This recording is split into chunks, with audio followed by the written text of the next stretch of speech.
विराजनिवासाय नित्याय परमात्मने बलभद्राय सुभद्राय जगन्नाथाय ते नमः। जय श्री कृष्ण चैतन्य प्रभु नित्यानंद श्री अद्वैत गदाधर हरे कृष्ण कृष्ण कृष्ण हरे हरे हरे राम राम राम हरे हरे।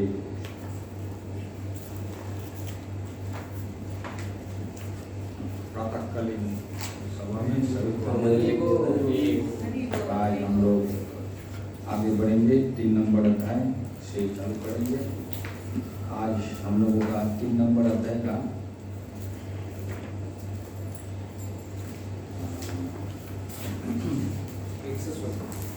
1 से 16 उनमें से आपका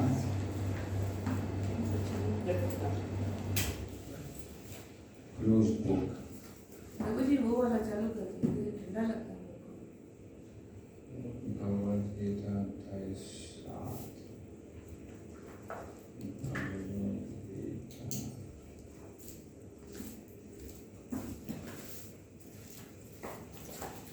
तो आज 3 नंबर 1 से 16 हम लोग अध्ययन करेंगे। उनमें से आपका कुछ प्रश्न खुली किताब का जो कुछ प्रश्न है, क्लोज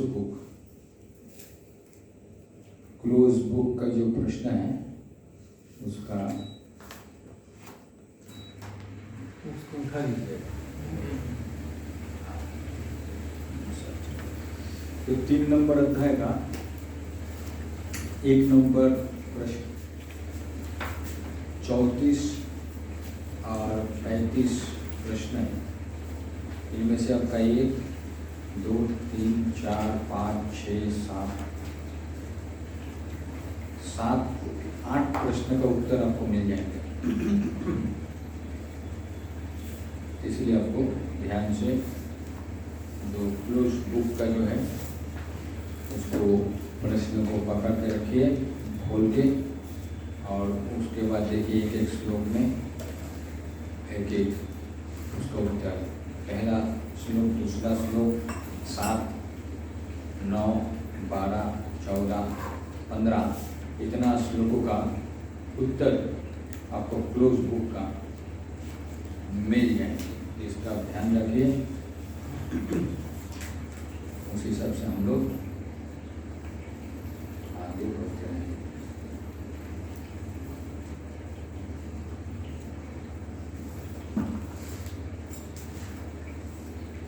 तो शुरू करते हैं। अध्याय 3 कर्मयोग। उसका प्रश्न जो है आपका पहला उसमें रहेगा प्रश्न को उत्तर। प्रश्न क्या है? कृष्ण भवनामृत को कभी कभी किस तरह गलत समझा जाता है? कृष्ण भवनामृत को कैसे कभी कभी गलत समझा जाता है?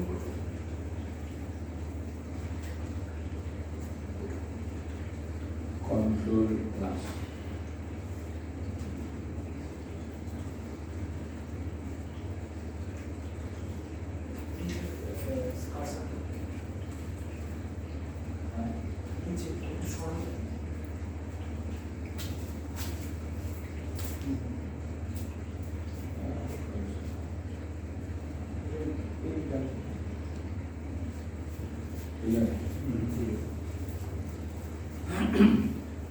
अर्जुन उवाचा।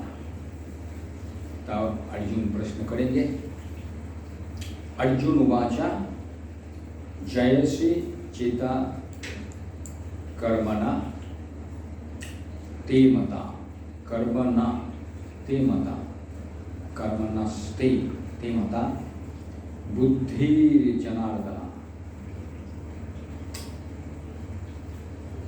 तत्किं कर्मणि घोरे मां नियोजयसि केशव। तब अर्जुन प्रश्न करेंगे। अर्जुन ने कहा, हे जनार्दन, हे केशव, यदि आप बुद्धि को सकाम कर्म से श्रेष्ठ समझते हैं तो फिर आप मुझे इस घोर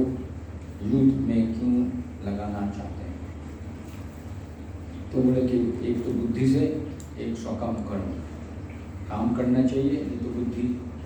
तो उन्होंने बोले कि कृष्ण ने बोले मेरे ऊपर तुम मत पड़ा, मेरे ऊपर ध्यान करो बस हो जाएगा।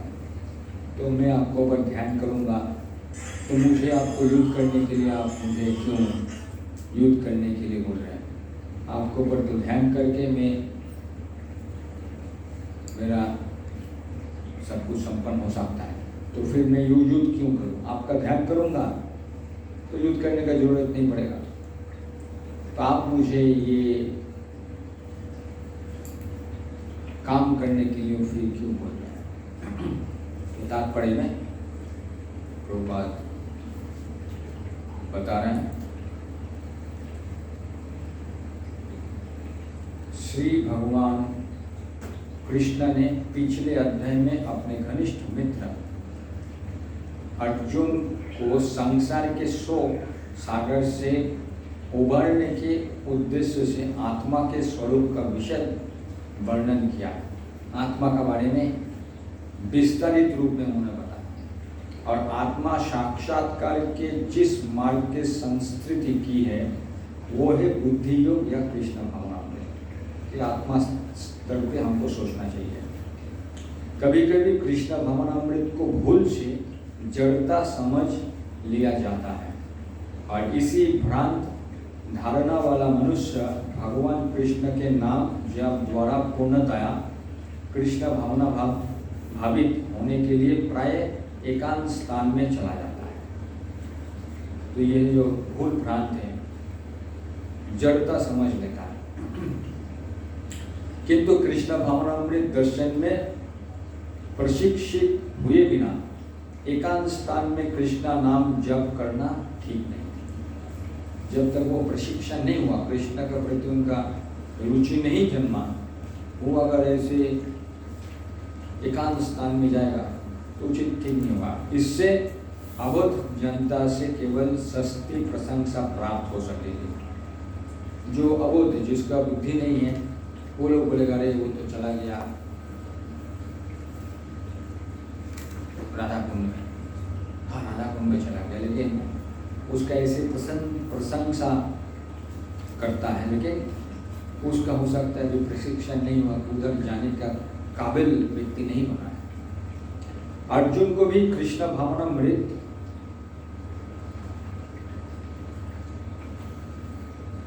या बुद्धि योग ऐसा लगा माना वो सक्रिय जीवन से संन्यास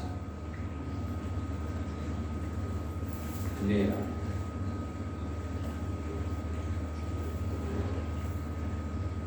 लेकर एकांत स्थान में तपस्या का अभ्यास हो। तो वो भी सोच रहा है कि कृष्ण भावना मतलब क्या है कृष्ण चेतना में, कि मुझे अर्जुन भी सोच रहा है कि मैं संन्यास लेके एकांत स्थान में तपस्या करता हूँ। दूसरे शब्दों में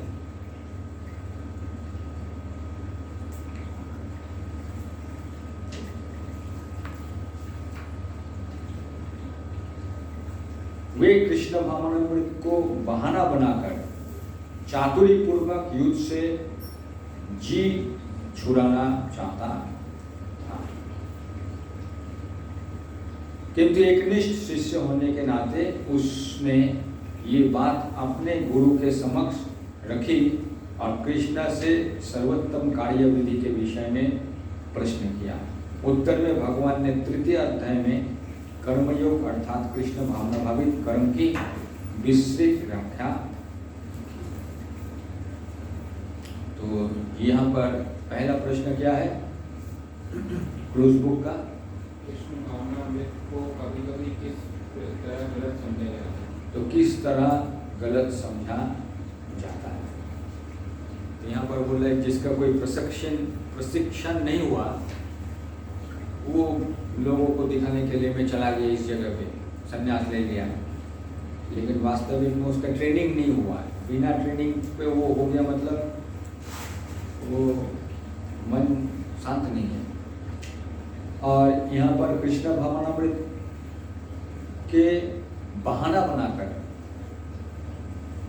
अर्जुन युद्ध करना नहीं चाहता कि कृष्णा ये साइड होके मैं साइड हो जाऊंगा, मैं काम नहीं करूंगा। तो ये जो है हमारा आंसर यहाँ से भी निकलता है कि बहाना बनाकर वो अपने आप को छुड़ाना चाहता है, मैं काम नहीं करूंगा, बहाना बनाकर मैं निकल जाना चाहता हूँ। इसलिए हम लोग देख रहे हैं कि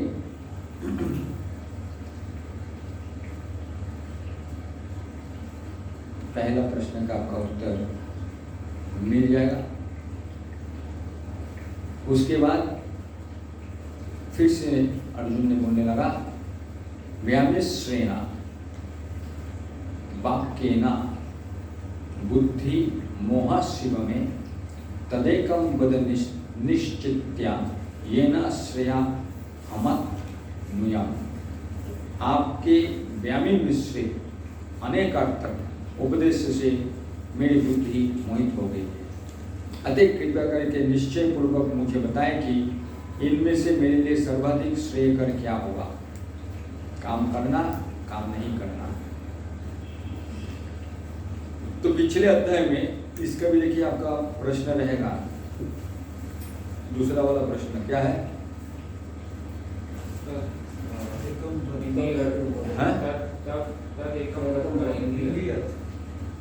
हाँ, उसका हिंदी अर्थ क्या है?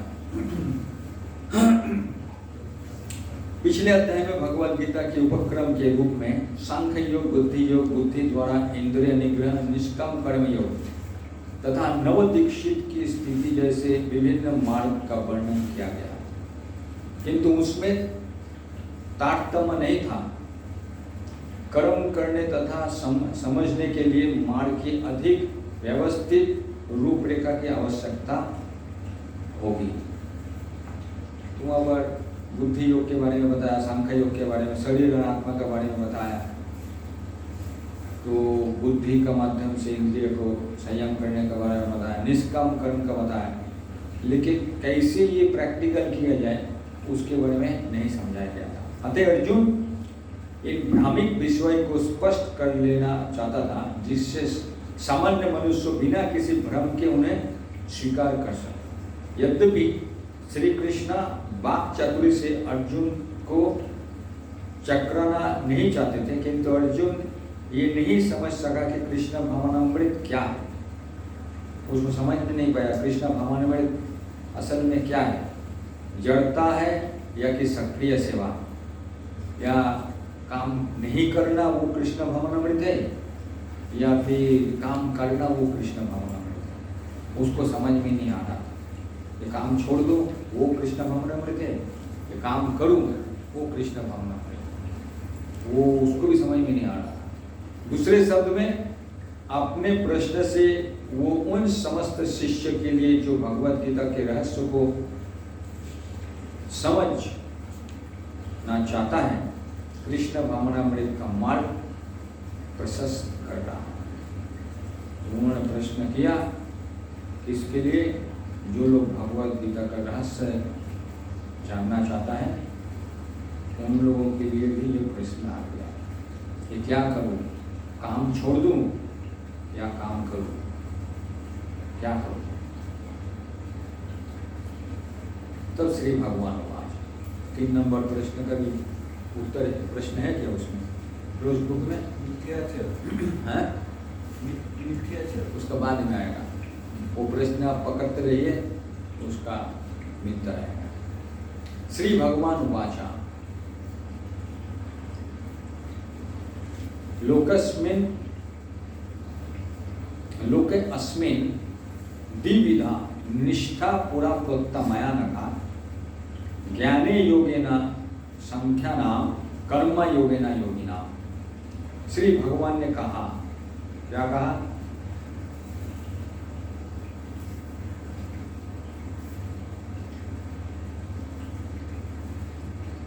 हे निष्पाप अर्जुन, मैं पहले ही बता चुका हूं कि आत्मा साक्षात्कार का प्रयत्न करने वाले 2 प्रकार के पुरुष होते हैं। कुछ इसे ज्ञान योग द्वारा समझने का प्रयत्न करता है, तो कुछ भक्तिमय सेवा के द्वारा। तो आत्मा साक्षात्कार, हम लोग जो पवित्र आत्मा है उसको जानने के लिए दो रास्ता है, प्रयत्न करता है जीवन, एक है ज्ञान का माध्यम से और एक भक्तिमय सेवा के माध्यम से। भक्तिमय सेवा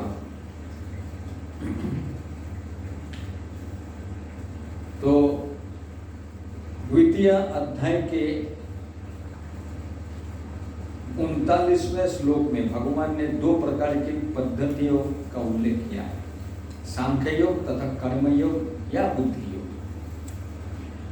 इस श्लोक में उनकी और अधिक स्पष्ट विवेचना की गई है। सांख्य योग अथवा आत्मा तथा पदार्थ की प्रकृति का विश्लेषित अध्ययन उन लोगों के लिए है जो व्यवहारिक ज्ञान तथा दर्शन द्वारा वस्तुओं का चिंतन एवं मनन करना चाहते हैं। उन लोगों के लिए जो उसमें बुद्धि लगाया ज्ञान को। दूसरे प्रकार का लोग कृष्ण भावनामृत में कार्य करते हैं, जैसा कि द्वितीय अध्याय से 61वें श्लोक में बताया गया।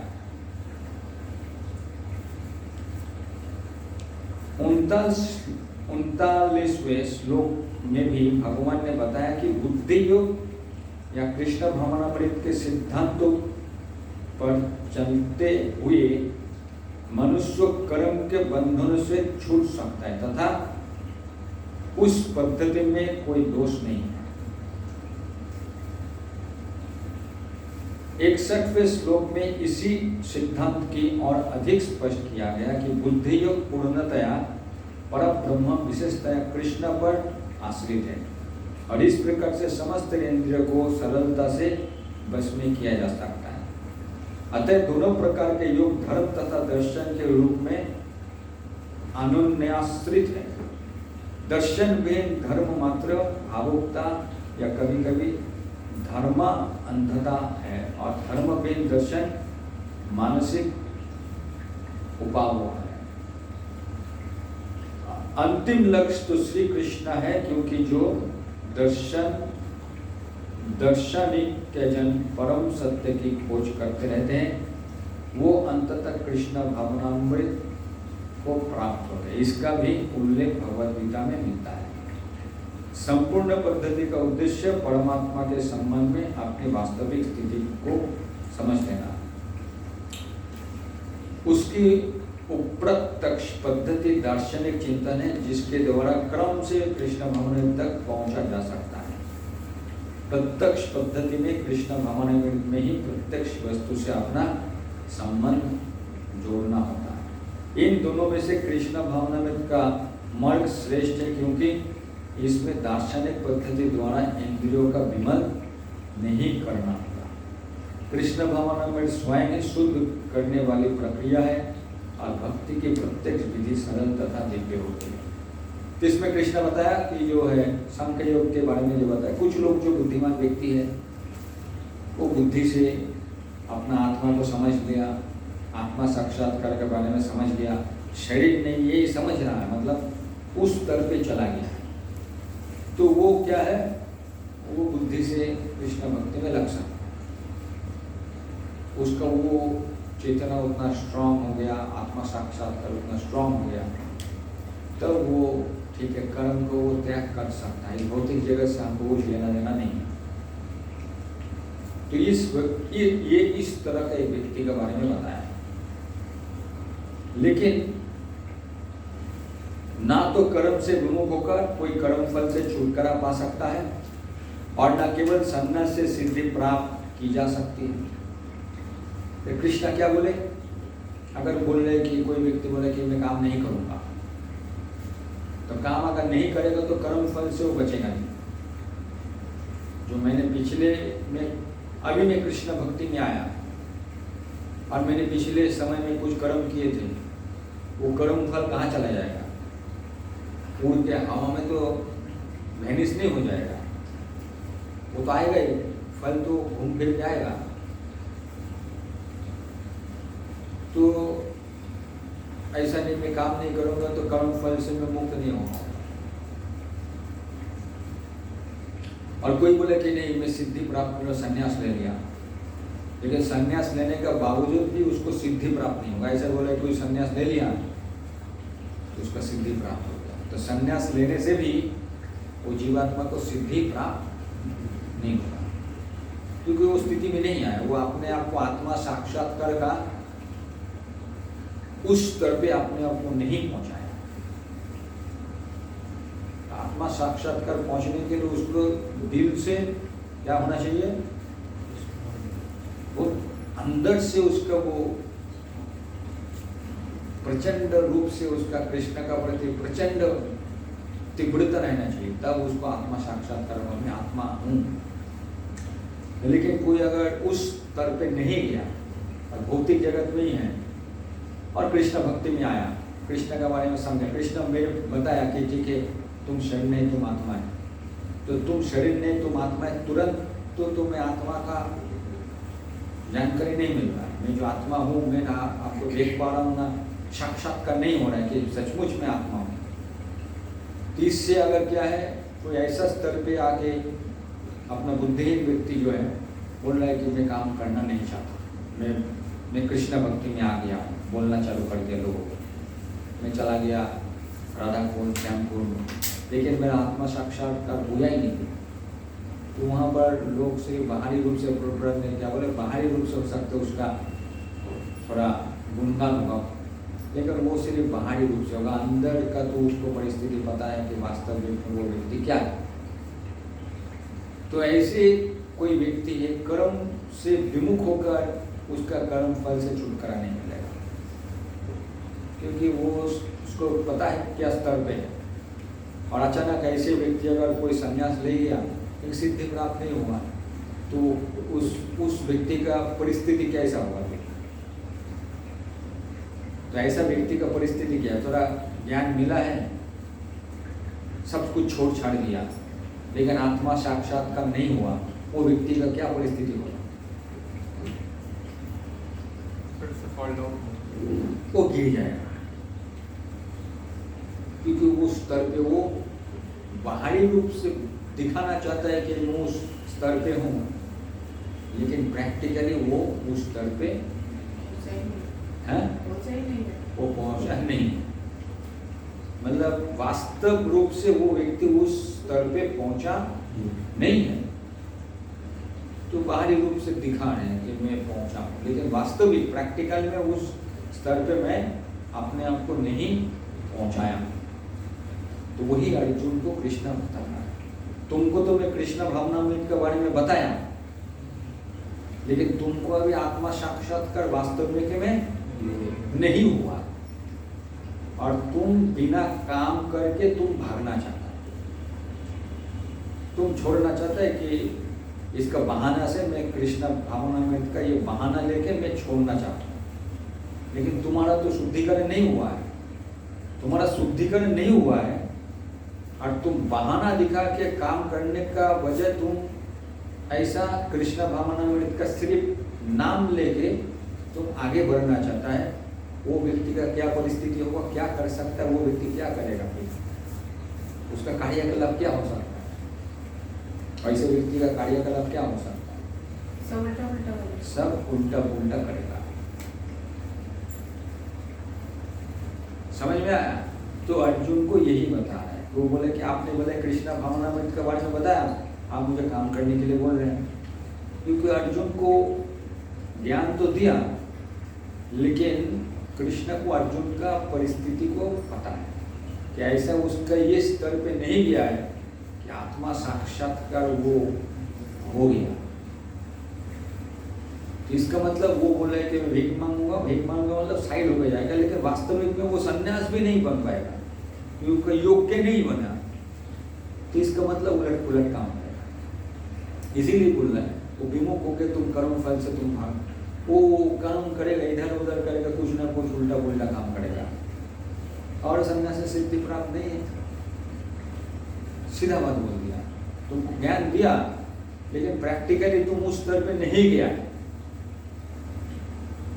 तो ये प्रश्न ठीक से कृष्ण ने, अर्जुन ने प्रश्न किया, मैं क्या करो बताइए, काम करने के लिए बोल रहे हैं और बोल रहे हैं कि बुद्धि लगाओ, क्या करो। तो अर्जुन को कृष्ण ने बताया तुम्हारा वो स्तर पे नहीं गया, तुम्हारा वो लेवल अभी आया नहीं, वो परिस्थिति नहीं आया, इसीलिए ये बता रहा है। भौतिक बने मनुष्य को हृदय की विमल करने के लिए जीव कर्म का विधान किया गया है।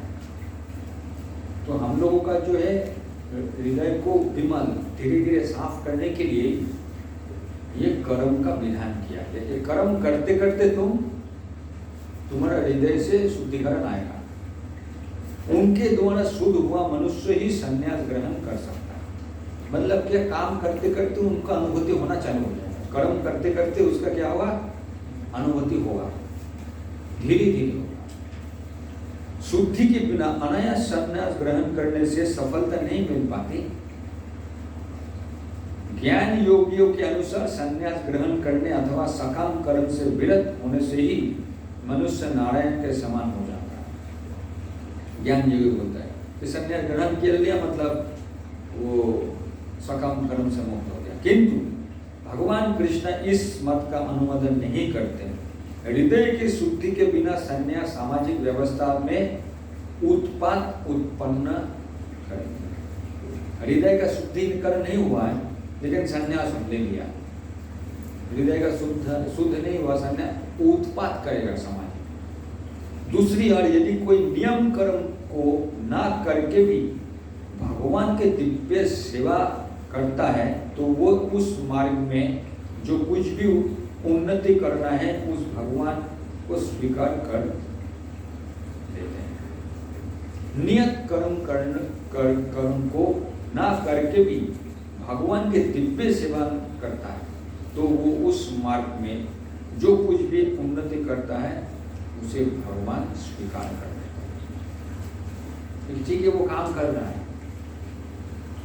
ऐसे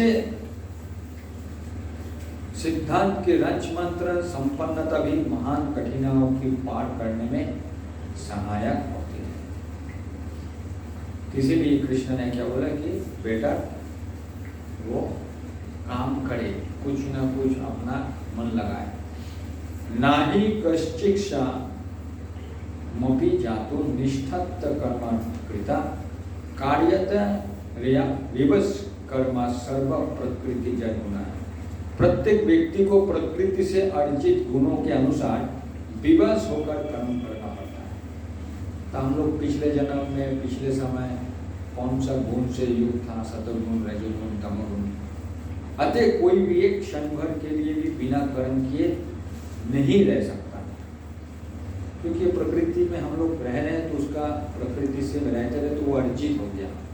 मेरे अंदर में रजोगुण आ गया, सतोगुण आ गया, तमोगुण आ गया, रहते रहते वो गुण आ गया, तो गुण से तो मैं भाग नहीं सकूंगा। मैं तमोगुण हूँ, मैं तुरंत एक जंप मार के सतोगुण में अगर घुलूंगा ना तो समय लगेगा, एक झटके में काहे नहीं भरेगा। ये देहधारी जीवन का प्रश्न नहीं है, अपितु आत्मा का ये स्वभाव है कि वो सदैव सक्रिय रहता है। आत्मा की अनुपस्थिति में भौतिक शरीर हिल भी नहीं सकता। ये शरीर मृत वाहन के समान है जो आत्मा द्वारा चालित होता है, क्योंकि आत्मा सदैव गतिशील रहता है और वो एक क्षण के लिए भी नहीं रुक सकता। अतः आत्मा को कृष्ण भावनामृत के सत्कर्म में प्रवृत्त रखना चाहिए, अन्यथा वो माया द्वारा शासित कार्यों में प्रवृत्त होता रहेगा।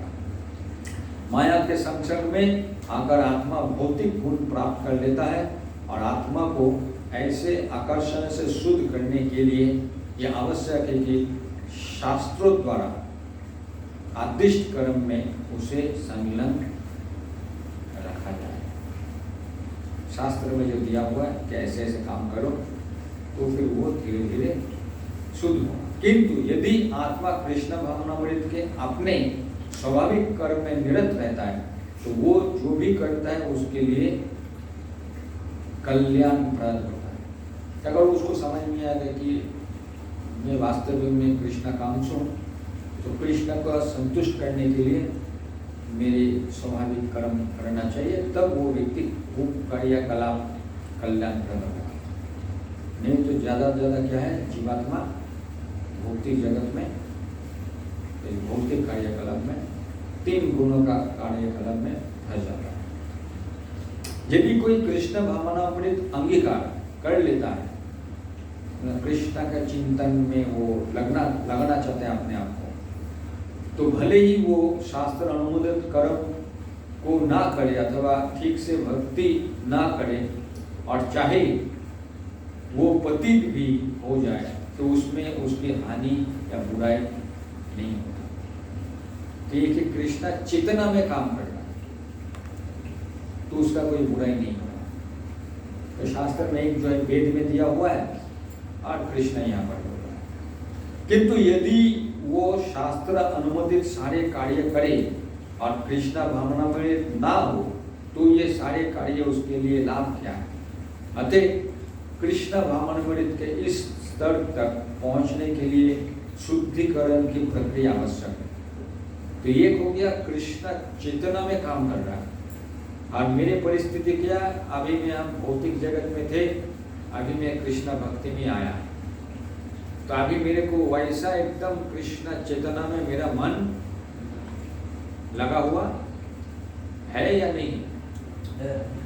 एकदम तरीके से जो ये यहाँ पर जो बोल रहा है वो स्तर एकदम कृष्ण चेतना में 24 घंटा लगा हुआ। उस स्तर तक पहुंचने के लिए शुद्धिकरण की प्रक्रिया आवश्यक है। हमको शुद्धिकरण जरूरत है। एक झटका में तो 24 घंटा कृष्णा को याद, एकमात्र जो कृष्ण का शुद्ध भक्त होता है, ब्रज सखा, ब्रज गोपिकाएं या चैतन्य महाप्रभु का जितने भी उनके पार्षद, ये लोग प्रत्येक मुहूर्त कृष्णा को याद कर रहे हैं। लेकिन हम लोगों का हो सकता है कि उस स्तर पे मैं नहीं पहुंचा, तो हम लोग को चाहिए शुद्धिकरण। और मैं कृष्णा भक्ति में शुरू में आया हूँ, तीनों गुण का परिस्थिति था, तो अचानक हृदय शुद्धिकरण नहीं हुआ, तो हृदय को तो शुद्धिकरण करना पड़ेगा। तो हृदय को शुद्धिकरण कैसे किया जाए? अतएव संन्यास का कोई भी शुद्धिकारी पद्धति कृष्ण भावनामृत के चरम लक्ष्य तक पहुंचने में सहायता देने के लिए, क्योंकि उसके बिना सब कुछ व्यर्थ, तो सहायता है। तो उस जगह पे कृष्णा भक्ति में मुझे पहुंचना है, कृष्णा चेतना में मुझे पहुंचना है, तो ये है मेरे सहायता, मतलब शुद्धिकरण हमको करना है। इसीलिए कृष्ण ने क्या बोला, हम लोगों को क्या करना पड़ेगा? अपना नियत कर्म कृष्ण चेतनामय में अपना नियत कर्म करते करते अपना शुद्धिकरण होता रहेगा। कर्मेंद्रियाणि संयम्य ये आस्ते मनसा स्मरण इंद्रियार्थानि गुणात्मा मिथ्याचार सोचते। जो कर्मेंद्रियों को वश में तो करता है, किंतु जिसका मन इंद्रिय विषय का चिंतन करता रहता है, वो निश्चित रूप से स्वयं को धोखा देता है और मिथ्याचारी कहलाता है। तो बाहरी रूप से ये व्यक्ति ऐसा हो जाएगा, तो सबको दिखा रहा है कि बाहरी रूप से मैं अपने को संयम कर लिया, लेकिन मन इसमें लगा हुआ है। बाहरी रूप से मैं कंट्रोल किया हूँ, लेकिन मन कंट्रोल में नहीं है। मन जो है इंद्रिय विषय में लगा हुआ है, तो वो निश्चित रूप से स्वयं को क्या कर रहा है?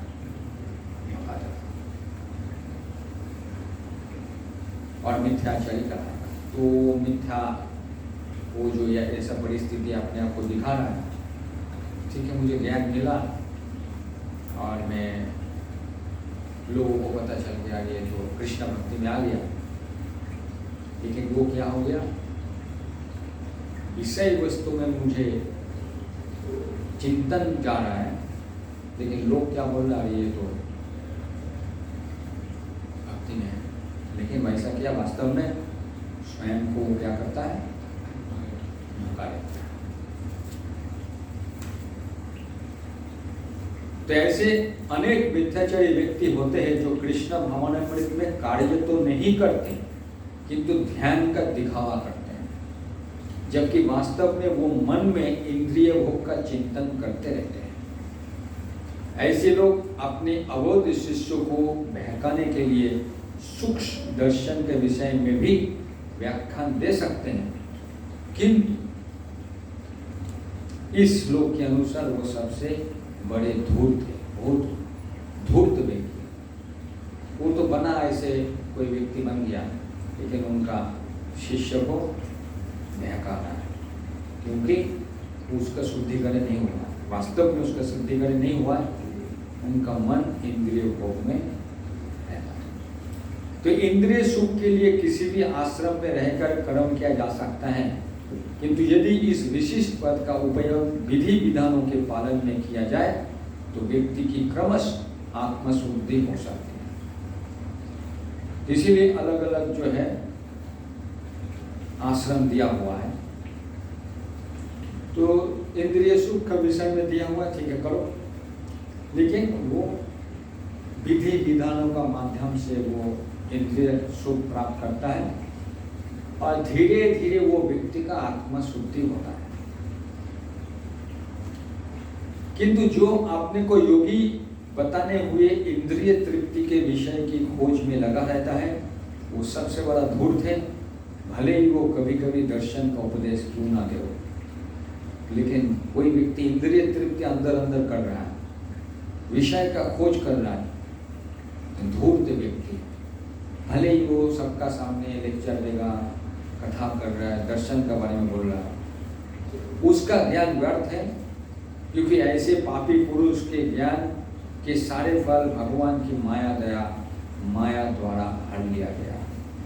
तो वो क्या अंदर से वो इंद्रिय भोग कर रहा है, बाहर से वो दिखावटी कर रहा है कि मैं कृष्ण भक्ति में हूँ, लेकिन वो पापी व्यक्ति है और उसका माया द्वारा उनका सब ज्ञान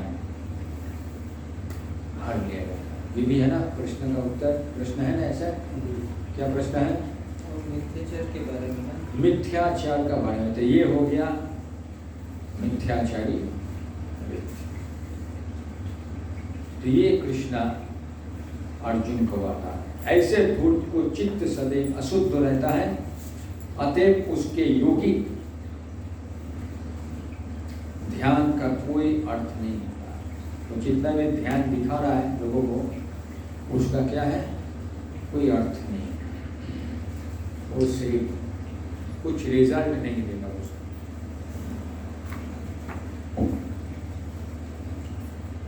तो ये जो है कृष्णा अर्जुन को बताएं, पहले सांख्य योग का बारे में बताया, आत्मा और शरीर का माध्यम बताया, उसके बारे में बताया कि स्वधर्म क्या है दूसरा अध्याय में, उसके बाद बोले कि मेरे ऊपर मन लगाओ, तो ये सब बताया। और अर्जुन को बोलेगा युद्ध करो युद्ध करो युद्ध करो। तभी अर्जुन जो है पूरा विचलित हो गया, मुझे करना है क्या, युद्ध करो या युद्ध छोड़ के चला जाओ, क्या करो। तब कृष्णा बता रहा है, तुम तो कृष्णा महाभारत के बारे में तो पता चला, मेरे ऊपर तुम्हारा मन लगाने का जो है मैं तुमको बोला, आत्मा का बारे में बताया, शरीर का बारे में बताया, तुम्हारा स्वधर्म के बारे में बताया, लेकिन तुम अभी अगर बोलेगा काम छोड़ के चला जाएगा, सब छोड़ छाड़ के मेरे को ध्यान करने के लिए तुम जा रहा है, लेकिन तुम मेरे को वास्तविक में ध्यान नहीं कर पाएगा, क्योंकि तुम्हारा अंदर का आत्मा का शुद्धिकरण नहीं हुआ। तो ये तुम मिथ्याचार हो जाएगा, मतलब तुम सोच रहा है कि तुम युद्ध नहीं करेगा, वास्तविक में तुम्हारा मन चंचल ही रहेगा, तुम संन्यास जैसे तुम बोल रहे तुम हो जाएगा, लेकिन वो तुम करेगा नहीं, बाहर में कुछ रहेगा, अंदर में कुछ और रहेगा, ऐसे तो तुम अपने आप को धोखा देगा। दूसरी ओर 7 नंबर श्लोक में बताया, दूसरी ओर यदि कोई निष्ठावान व्यक्ति अपने मन के द्वारा कर्मेंद्रिय को वश में करने का प्रयत्न करता है और बिना किसी आसक्ति के कर्मयोग कृष्ण भक्ति में प्रारंभ करता है, तो वो अति उत्कृष्ट है। एक निष्ठावान व्यक्ति अपने मन को इंद्रिय तृप्ति में नहीं लगा रहा है, मन को कर्मेंद्रिय का माध्यम से बस करने का कोशिश करना। मन को कैसे बस करना? कर्म का माध्यम से बस करना। ये जो कर्म है, मेरे मन और मेरे ये शरीर, मेरे मन क्या कर रहा है, कर्म का माध्यम से अपने आप को, मन को कंट्रोल कर रहा है। और एक व्यक्ति पहले वाला जो बता रहा था कि मन है, काम नहीं करना चाहता, हाथ पैर काम नहीं करना चाहता है, तो मन उनका वैसे स्थिति पे नहीं गया कि कृष्णा चेतना में एकदम डूबा हुआ है, काम नहीं कर रहा है, लेकिन मन इंद्रिय विषय में लगा हुआ है। इसलिए कृष्णा ने बताया उससे अच्छा जो मन है, काम नहीं कर रहा है, मन इंद्रिय विषय में लगा हुआ है, इससे अच्छा मन जो है कर्म का माध्यम से मन को